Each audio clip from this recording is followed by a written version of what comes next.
Hello friends, आज हम इस वीडियो में बीपीएससी टीआरई 4.0 क्लास 6 to 10 के लिए मोस्ट इम्पॉर्टेंट 20 प्रश्नों को सॉल्व करेंगे। सब्जेक्ट है हमारा भूगोल, सेट नंबर है 59। इससे पहले ऑलरेडी हमने 58 सेट करा रखा है, उसका लिंक डिस्क्रिप्शन में दिया हुआ है या फिर प्ले लिस्ट में जाके आप देख सकते हैं। साथ ही साथ अगर इन सभी का PDF फाइल चाहिए तो हमारा टेलीग्राम चैनल ज्वाइन कर लीजिए, उसका लिंक डिस्क्रिप्शन में दिया हुआ है। ठीक है, ज्वाइन करके आप सीधे PDF फाइल डाउनलोड कर सकते हैं। तो चलिए फिर शुरू करते हैं और देखते हैं आज का पहला सवाल है, निम्नलिखित में से कौन सी नदी पंचनद में शामिल नहीं है। बताना है आपको कि निम्नलिखित में से कौन सी नदी पंचनद में शामिल नहीं है। रावी, सिंधु, झेलम, एक से अधिक में से कोई नहीं।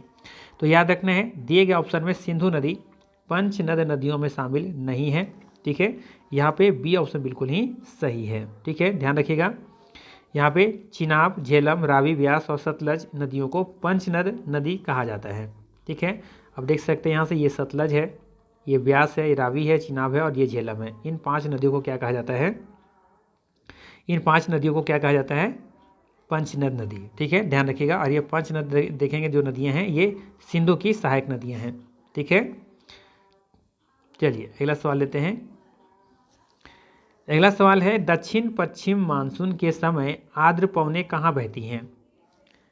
स्थल से समुद्र की ओर, समुद्र से स्थल की ओर, पठार से मैदान की ओर, एक से अधिक होगा, इनमें से कोई नहीं। तो याद रखना है, दक्षिण पश्चिम मानसून के समय आर्द्र पवनें समुद्र से स्थल की ओर बहती हैं। बी ऑप्शन बिल्कुल यहाँ पे सही है। ठीक है, ध्यान रखिएगा।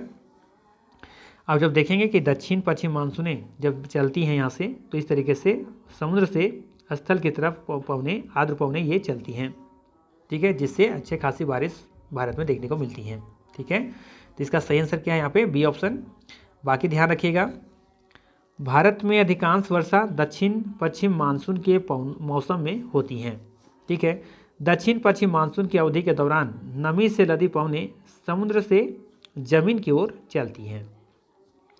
ध्यान दीजिएगा यहाँ पे कि ग्रीष्म ऋतु के दौरान होता क्या है यहाँ पे कि ताप के कारण, देखिए तीव्र ताप के कारण तिब्बती पठार के ऊपर क्या बनता है? यहाँ पे तीव्र निम्न दाब बनता है। ठीक है, जबकि हिंद महासागर के दक्षिण में देखेंगे कि अस्थायी उच्च दाब बनता है। ठीक है, यही डिफरेंस की वजह से देखेंगे कि यहाँ पे ये मानसून जो है दक्षिण पश्चिम मानसून का जो कारण बनता है। ठीक है, दक्षिण पश्चिमी मानसूनी पवनें देश के अधिकांश भागों में भारी वर्षा लाती हैं। ठीक है, ध्यान रखना है कि दक्षिण पश्चिम मानसून की वजह से ही देखेंगे पूरे भारत में सबसे ज़्यादा बारिश होती है। ठीक है, चलिए अगला सवाल लेते हैं। अगला सवाल है कि दक्षिण भारत के संदर्भ में कौन सा तथ्य ठीक नहीं है? पहला, यहाँ पर दैनिक तापांतर कम होता है, यहाँ वार्षिक तापांतर कम होता है, यहाँ जलवायु विषम पाई जाती हैं, एक से अधिक होगा, इनमें से कोई नहीं। तो सी कथन यहाँ पर सही है कि यहाँ की जलवायु विषम पाई जाती हैं, यहाँ की जलवायु विषम नहीं होती हैं, ध्यान रखना है। बाकी यहाँ पे दैनिक तापांतर कम होता है। ठीक है, मतलब दिन और रात है ना, देखेंगे कि लगभग जो तापमान है वो लगभग समान रहता है। वार्षिक तापांतर भी देखेंगे तो ये लगभग समान ही रहता है। ठीक है, चलिए अगला सवाल लेते हैं। और ये ध्यान रखिएगा, यहाँ पे ये तापमान सारा वर्ष जो रहता है ये ऊंचा बना रहता है। ठीक है, चलिए अगला सवाल लेते हैं। अगला सवाल है, जब सूर्य दक्षिणी गोलार्ध में मकर रेखा पर सीधा चमकता है तब निम्नलिखित में से क्या होता है? सवाल है कि जब सूर्य दक्षिणी गोलार्ध में मकर रेखा पर सीधा चमकता है तब निम्नलिखित में से क्या होता है? ठीक है, ध्यान दीजिएगा, ये सवाल कह रहा है कुछ ऐसा, अगर ये ग्लोब मान लेते हैं, ठीक है, तो ये हमारा है विषुवत रेखा और ये मान लेते हैं कि हमारा है मकर रेखा। ठीक है, अब सूर्य किरणें यहाँ पे क्या पड़ रही हैं? सीधा पड़ रही हैं। तो इसका मतलब है कि कर्क रेखा पर, ठीक है, उस समय कि जो सूर्य की किरणें होंगी वो सीधे नहीं होंगी, तिरछी किरण यहाँ पे पड़ रही होंगी, अर्थात यहाँ पे ठंड का मौसम होगा। ठीक है, ये समझ में आया? तो यहाँ पे कह रहा है कि जब सूर्य दक्षिणी गोलार्ध में मकर रेखा पर सीधी चमकती हैं तब निम्नलिखित में से क्या होता है? पहला है, उत्तरी पश्चिमी भारत में तापमान कम होने के कारण उच्च वायुदाब विकसित हो जाता है। ठीक है, बी कथन कह रहा है कि उत्तरी पश्चिमी भारत में तापमान बढ़ने के कारण निम्न वायुदाब विकसित हो जाता है। सी कथन है कि उत्तरी पश्चिमी भारत में तापमान और वायुदाब में कोई परिवर्तन नहीं होता है, एक से अधिक यहाँ पे। अच्छा, एक ऑप्शन और है, उत्तरी पश्चिमी भारत में झुलसा देने वाली तेज लू चलती हैं। ठीक है, उपर्युक्त में से एक से अधिक सही है, फिर उपर्युक्त में से कोई भी यहाँ सही नहीं है। तो बात करते हैं हम लोग पहला डी ऑप्शन से। ठीक है, देखिए क्या दे रखा है यहाँ पे कि उत्तरी पश्चिमी भारत में झुलसा देने वाली तेज लू चलती है। सवाल ही नहीं उठता। ठीक है, क्योंकि सूर्य की किरणें सीधे कहाँ पड़ रही हैं, मकर रेखा पर। ठीक है, हम लोग कहाँ पे हैं, कर्क रेखा के आसपास। ठीक है, जो कि भारत के मध्य से होकर के जाती हैं।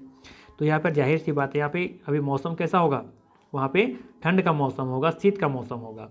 ठीक है, क्योंकि यहाँ पे सूर्य किरणें सीधे नहीं पड़ रही होंगी जैसे अभी का हालात है।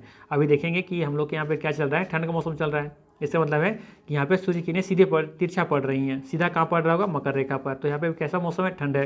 तो जब ठंड है तो जाहिर सी बात है उत्तर पश्चिम भारत में झुलसा देने वाली तेज लू कहाँ से चलेंगी, है ना। तो ये गलत हो गया।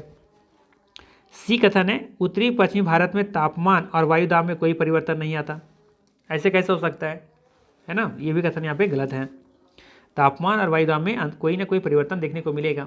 ठीक है।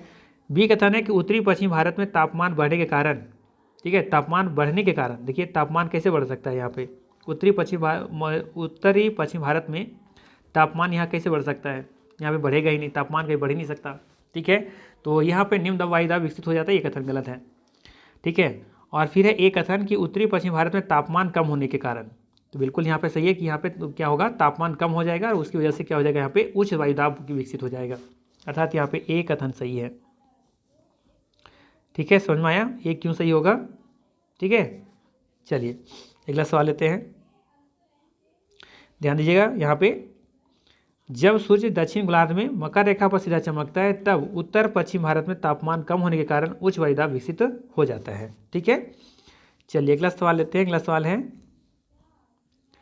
कोपेन के वर्गीकरण के अनुसार भारत में एएस प्रकार की जलवायु कहाँ पाई जाती हैं, केरल और तटीय कर्नाटक में, अंडमान और निकोबार द्वीप समूह में, कोरोमंडल तट पर, एक से अधिक होगा, इनमें से कोई नहीं। तो यहाँ पे सही आंसर होगा ऑप्शन नंबर सी। ठीक है, कोरोमंडल तट पर आप देखेंगे कि एएस प्रकार की जलवायु पाई जाती हैं। ठीक है, केरल और तटीय कर्नाटक में देखेंगे यहाँ पे AMW टाइप की प्रकार की जलवायु पाई जाती है। ठीक है, AMW। ठीक है, वही बात करें अंडमान और निकोबार द्वीप समूह में। ठीक है, तो यहाँ पे थोड़ा सा देखना पड़ेगा, मुझे याद नहीं आ रहा है। ठीक है, बट ध्यान रखिएगा यहाँ पे केरल के और तटीय कर्नाटक में देखेंगे AMW टाइप का जलवायु पाई जाती है। ठीक है, अगर किन्हीं को पता है अंडमान और निकोबार द्वीप समूह में किस टाइप की पाई जाती है तो कमेंट करके जरूर बताइएगा। ठीक है, और कोरोमंडल तट पर तो आप देख रहे हैं कि एएस प्रकार की जलवायु पाई जाती है। ठीक है, वैसे मेरे अकॉर्डिंग यहाँ भी AMW टाइप का ही जलवायु होना चाहिए। ठीक है, यहाँ भी AMW टाइप का होना चाहिए। ठीक है, ध्यान रखिए, क्योंकि यहाँ पे देखेंगे कि लगभग 250 सेंटीमीटर से अधिक वर्षा यहाँ भी देखने को मिल जाता है। तो ऐसे क्षेत्र जहाँ पे 250 सेंटीमीटर से अधिक वर्षा होती है, ऐसी जगह पर AMW टाइप की जलवायु पाई जाती है। ठीक है, तो इसका फिलहाल यहाँ पे सही आंसर क्या है, कोरोमंडल तट, सी ऑप्शन यहाँ पे सही है। यहाँ पे मैप है मेरे पास, देख सकते हैं, ये है आपका कोरोमंडल तट, है ना, जहाँ पे देखेंगे कि AS टाइप की जलवायु देखने को मिल रहा होगा आपको। ठीक है, और यहाँ पे है AMW टाइप का, ठीक है, जो कि पश्चिमी घाट है। ठीक है, और कर्नाटक वाला भी कुछ एरिया है। ठीक है, चलिए अगला सवाल लेते हैं।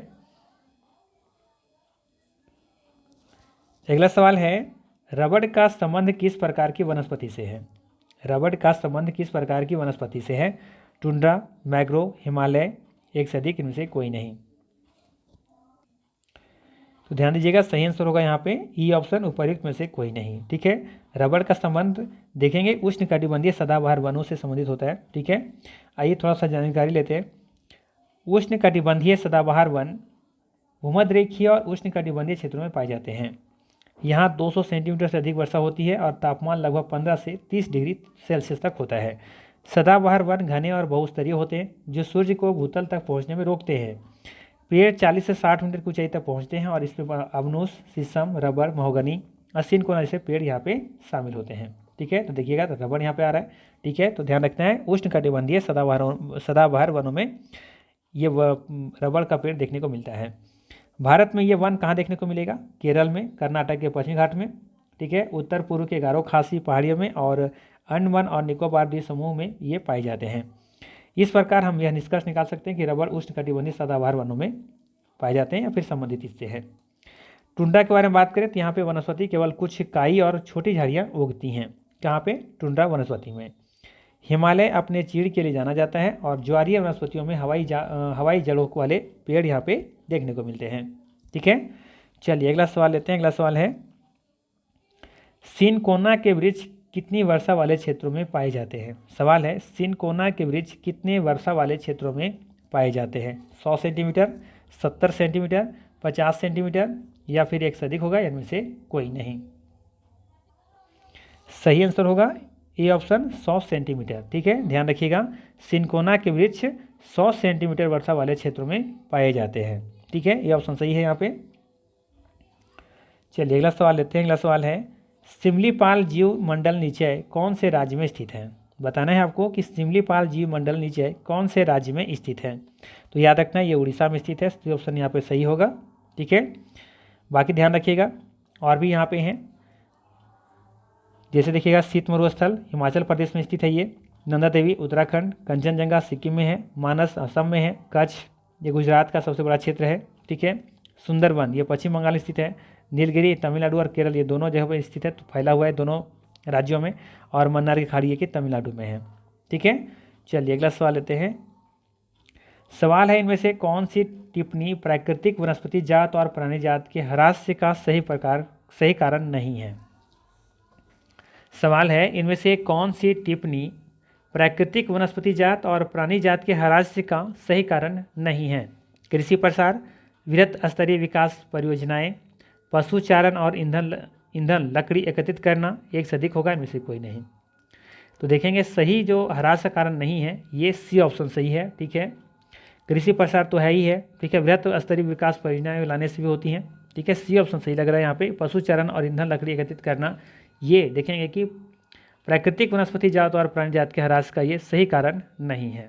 ठीक है, पशुचारण करने और ईंधन की लकड़ी एकत्रित करने से वनस्पति जात और प्राणी जात का कोई ज़्यादा ह्रास नहीं होता है। ठीक है, चलिए अगला सवाल लेते हैं। अगला सवाल है, निम्नलिखित में से कौन सा दक्षिण पश्चिम मानसून को प्रभावित करने वाले कारक हैं? बताना है, निम्नलिखित में से कौन सा दक्षिण पश्चिम मानसून को प्रभावित करने वाला कारक है? पहला है, तिब्बती पठार के ऊपर तीव्र निम्न दबाव का गठन, बिल्कुल सही है, डिस्कस किए थे हम लोग ऊपर अभी। ठीक है, सही है ना। बी कथन है कि हिंद महासागर के दक्षिण में अस्थायी उच्च दबाव कक्ष, ये भी हम लोग देखे थे वहाँ पे, ये भी सही है। और उपोष्ण कटिबंधीय प्राधार प्रवाह, तो ये भी कथन सही है। सही आंसर क्या हो जाएगा यहाँ पे? डी ऑप्शन, उपर्युक्त में से एक से अधिक कथन यहाँ पे सही है। ठीक है, ध्यान रखिएगा। यहाँ पे देखेंगे कि दक्षिण पश्चिम मानसून की शुरुआत में होगा यहाँ पे, ये नहीं होगा यहाँ पे। ठीक है, दक्षिण पश्चिम मानसून को प्रभावित करने वाले कारक कौन कौन से हैं? तो तिब्बती पठार के ऊपर तीव्र निम्न दाब का गठन, हिंद महासागर के दक्षिण में अस्थायी उच्च दबाव कक्ष और उपोष्ण कटिबंधीय प्रधार प्रवाह, और अफ्रीकी पूर्वी प्रधार जो कि उष्ण कटिबंधीय पूर्व प्रधार भी कह सकते हैं, और अंतर उष्ण कटिबंधीय अभिसरण क्षेत्र, ये सभी देखेंगे कि दक्षिण पश्चिम मानसून को प्रभावित करने वाले कारक हैं। चलिए अगला सवाल लेते हैं। अगला सवाल है, चंदन वन किस तरह के वन के उदाहरण है? बताना है आपको कि चंदन वन किस तरह के वन के उदाहरण है। सदाबहार वन, डेल्टाई वन, पर्णपाती वन, एक से अधिक होगा, इनमें से कोई नहीं।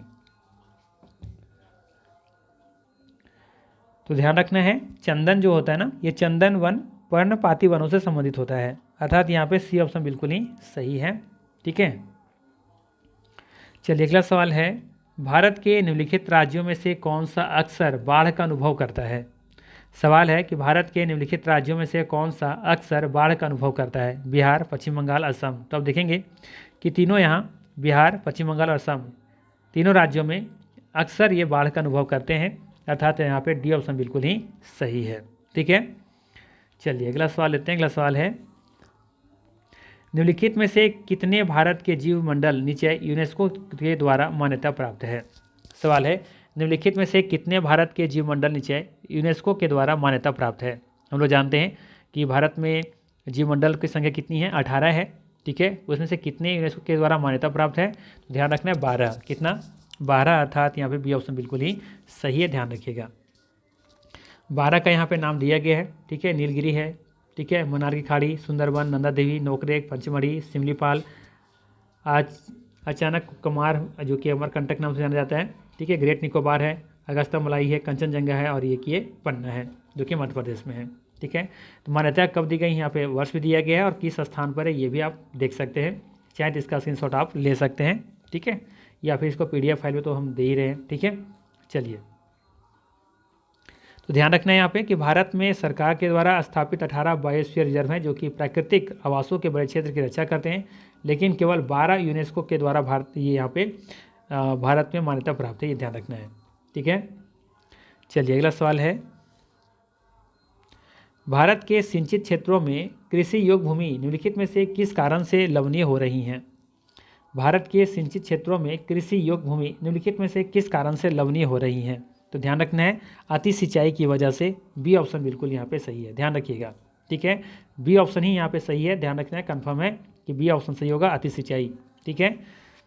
ध्यान रखना है यहाँ पे, भारत की कृषि योग्य भूमि अधिक सिंचाई के कारण लवणीय होती जा रही हैं। सघन खेती और सिंचाई के अत्यधिक उपयोग वाले क्षेत्रों में मिट्टी अपनी उर्वरता खो रही हैं और लवणीय हो रही हैं। अत्यधिक सिंचाई वाले शुष्क जलवायु में केशिका क्रिया होती हैं, जिससे मिट्टी की ऊपरी परत लवण का जमाव होता है, जिससे यह लवणीय यानी कि खारी हो जाती हैं। अधिक सिंचाई के कारण देश के कृषि योग्य भूमि का एक बड़ा ही सिंचित क्षेत्र भाग लवणीय होता जा रहा है, ठीक है। चलिए, अगला सवाल लेते हैं। अगला सवाल है, उत्तरांचल के किस जिले में मालपा भूस्खलन आपदा घटित हुई थी। बताना है, उत्तरांचल के किस जिले में मालपा भूस्खलन आपदा घटित हुई थी। बागेश्वर, चंपावत, अल्मोड़ा, एक से अधिक होगा या इनमें से कोई नहीं। तो ध्यान रखिएगा, सही आंसर होगा यहाँ पे ई ऑप्शन, उपर्युक्त में से कोई नहीं, ठीक है। पिथौरागढ़ में ये घटना हुई थी, ध्यान रखना है, ठीक है। आइए थोड़ा सा जानकारी लेते हैं। मालवा भूस्खलन भारत में सबसे भीषण भूस्खलनों में से एक था।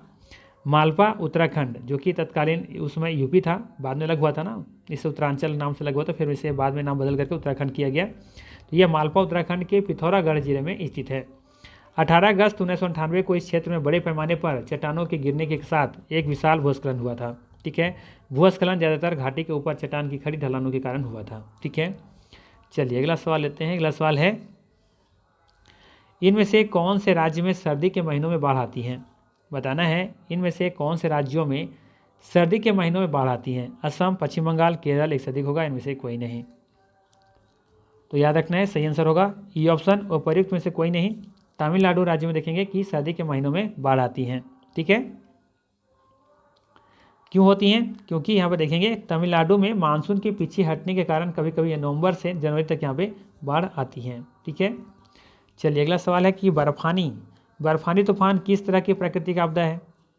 वायुमंडलीय, जलीय, भौमिकी, एक से अधिक, इनमें से कोई नहीं। तो याद रखना है, ये वायुमंडलीय प्राकृतिक आपदा है, ये ऑप्शन सही होगा यहाँ पे। अगला सवाल है, निम्नलिखित में से कौन सा उस कृषि प्रणाली को दर्शाता है जिसमें एक ही फसल लंबे चौड़े क्षेत्र में उगाई जाती है। स्थानांतरित कृषि, रोपण कृषि, बागवानी, एक से अधिक होगा, इनमें से कोई नहीं। तो याद रखना है कि रोपण कृषि को कहते हैं, ठीक है। उस कृषि प्रणाली को दर्शाता है जिसमें एक ही फसल लंबे चौड़े क्षेत्र में उगाई जाती है, उसे रोपण कृषि कहते हैं, ध्यान रखना है। बी ऑप्शन यहाँ पे सही है, ठीक है। बाकी स्थानांतरित कृषि तो आपको पता ही होगा, ठीक है। चलिए, अगला सवाल है, निम्नलिखित में से कौन सा खनिज अपक्षयित पदार्थ के अवशिष्ट भार को त्यागता हुआ चट्टानों के अपघटन से बनता है। सवाल है, निम्नलिखित में से कौन सा खनिज है जो कि अपक्षयित पदार्थ के अवशिष्ट भार को त्यागता हुआ छोड़ता हुआ चट्टानों के अपघटन से बनता है। कोयला, बॉक्साइट, सोना, एक से अधिक, इनमें से कोई नहीं। सही आंसर है यहाँ पे बॉक्साइट, ठीक है, ध्यान रखिएगा, बॉक्साइट इसका सही आंसर है। चलिए, अगला सवाल लेते हैं। अगला सवाल है, सोन नदी किन दो नदियों के समानांतर बहने वाली नदी है। सोन नदी किन दो नदियों के समानांतर बहने वाली नदी है। गंगा और घाघरा, कर्मनासा और पुनपुन, कोसी और क्यूल, एक से अधिक होगा या इनमें से कोई नहीं। तो ध्यान रखिएगा, सही आंसर होगा यहाँ पे बी ऑप्शन, कर्मनासा और पुनपुन, ठीक है। कर्मनासा और पुनपुन के देखेंगे समानांतर बहती है सोन नदी, ठीक है। आइए मैप पर इसको देखते हैं, देखिएगा ध्यान से, ये है आपका सोन नदी, ठीक है, दिख रहा होगा, ये सोन नदी है। और यहाँ पे देखेंगे इसी के समानांतर एक बह रही है कौन सी नदी, पुनपुन नदी। और इधर एक आपका है ये कर्मनासा। तो लगभग देखेंगे ये कर्मनासा और ये पुनपुन के समानांतर बहती है सोन नदी, ठीक है। ये तीनों ऐसे देखेंगे कि गंगा की सहायक नदी है, ठीक है। यहाँ से ये भी सवाल पूछा जा सकता है कि बाएं तट से मिलने वाली और दाएं तट से मिलने वाली नदी कौन कौन सी हैं। ठीक है, तो यहाँ से भी आप सवाल याद रख सकते हैं। सभी का नाम ये जरूर याद रखिए और क्रम से याद रखिए, बेहतर होगा। जैसे कि घाघरा है, गंडक है, बूढ़ी गंडक है, बागमती है, ठीक है, कमला है, कोसी है, और ये सबसे देखेंगे पूर्वी नदी कौन सी है, महानंदा। ठीक है, इधर से देखेंगे अजय है। अजय तो वैसे देखेंगे गंगा में नहीं मिलती है, ये यहाँ से निकल करके कैमूर से साइड निकलती हैं। ठीक है, कैमूर नहीं, मुंगेर से निकलती है ना, मुंगेर से निकलती है और झारखंड में प्रवेश करते फिर आगे जा करके गंगा मिलती है उधर। ठीक है, तो ये ध्यान रखना है। ये यहाँ पे अजय नदी एकमात्र ऐसी नदी है जो कि यहाँ पे देखेंगे कि गंगा में, बिहार में नहीं मिलती हैं। ठीक है, क्यूल फिर मिलती हैं। ठीक है, तो ये सभी बाएं तट की नदियाँ हैं, क्यूल, फल्गु, पुनपुन, सोन और कर्मनासा। ठीक है, और कर्मनासा देखेंगे, कर्मनासा और एक घाघरा देखेंगे कि ये उत्तर प्रदेश और बिहार की सीमा रेखा भी बनाती है, कर्मनासा और एक ये घाघरा नदी। ठीक है, तो ये सभी इंपॉर्टेंट पॉइंट को जरूर रखिएगा ध्यान में। ठीक है, तो ये था मोस्ट इंपॉर्टेंट 20 MCQ। अगर वीडियो अच्छा लगा हो तो लाइक जरूर कीजिएगा, चैनल पर नए हैं तो सब्सक्राइब कर लीजिएगा। बाकी मिलते हैं फिर हम लोग इसी तरह के नेक्स्ट वीडियो में। Thanks for watching.